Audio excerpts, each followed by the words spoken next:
Republican Party was created in 1848 with the eradication of slavery as its primary goal. Democrat-controlled southern states seceded right after their second presidential nominee, Abraham Lincoln, was elected in 1860, fearing that he would destroy their slave-based economy. The freshly liberated slaves went to the Republican Party after the Civil War, as expected. However, Democratic rule of the South from Reconstruction until the Civil Rights era was almost absolute. Democrats controlled every Senate seat south of the Mason-Dixon line. In 1960, Democrats held an astounding 117-8 majority in the House of Representatives in the 13 states that started the Confederacy a century ago. The Democratic Party was so dominant in the South that its astounding 117 House members were 41% of the Democrats' 283 to 153 majority in the chamber. Similarly, Democratic governors and largely Democratic state legislatures ruled the South during the late 1950s and early 1960s, staunchly opposing the Civil Rights Movement. It was called the Solid South. Republican President Dwight D. Eisenhower, on the other hand, openly praised school desegregation in the Brown versus Board of Education verdict and sent the Arkansas National Guard to Little Rock to protect 9 black students after Democratic Governor Orville Faubus threatened them. Eisenhower won his election by gaining traction for the Republican Party, winning elections in Florida, Texas, Virginia, and Tennessee. 4 years later, Eisenhower won a landslide win in Louisiana and Kentucky. This is important because when Eisenhower departed office in 1961, the Democratic Party's grip on the South was perhaps greater than it had been for decades. While Democrats stuck to conventional segregation, the rest of the nation was changing and the Civil Rights Movement started. After President John F. Kennedy, a strong supporter of civil rights, was assassinated in late 1963, Southern Democrat Lyndon B. Johnson said it was his duty to enact the Civil Rights Act as an homage to Kennedy. He proposed the law 5 months before his death, and Democrats altered the Civil Rights Act to shift focus from black prosperity to black dependence. The Civil Rights Act was rejected by 21 Democrats in the Senate. Only one of them, Dixiecrat Strom Thurmond, was ever elected to the GOP.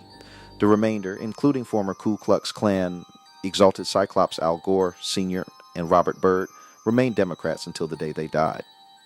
Also, when those 20 lifetime Democrats departed, their Senate seats stayed in Democratic control for decades until 1994, when a red wave election gave the GOP control of the House for the first time since 1952. 1994 was also the first time Republicans controlled a majority of House seats in the South, which was 30 years after the Civil Rights Act was passed.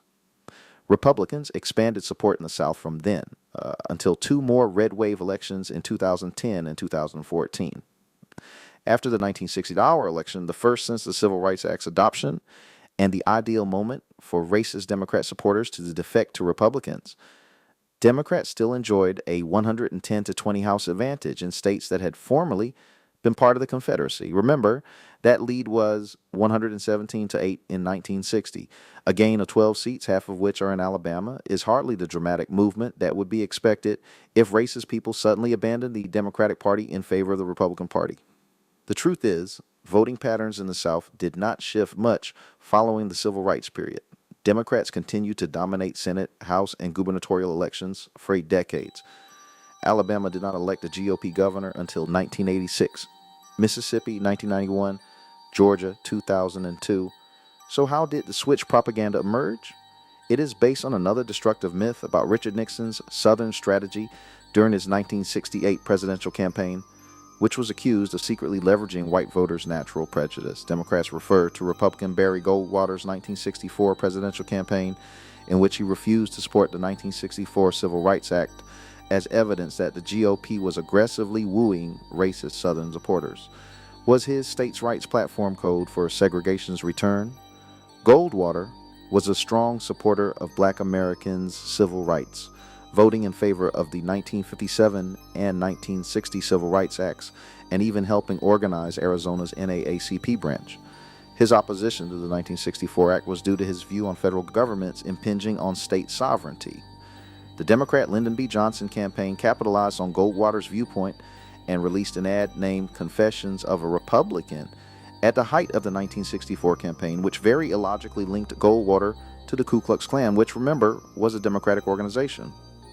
The ad helped Johnson win by the largest margin since 1920, and it demonstrated to Democrats for the first time that charging Republicans with racism, despite the lack of proof, was a powerful political tool. Have you ever heard the saying, if it ain't broke, don't fix it?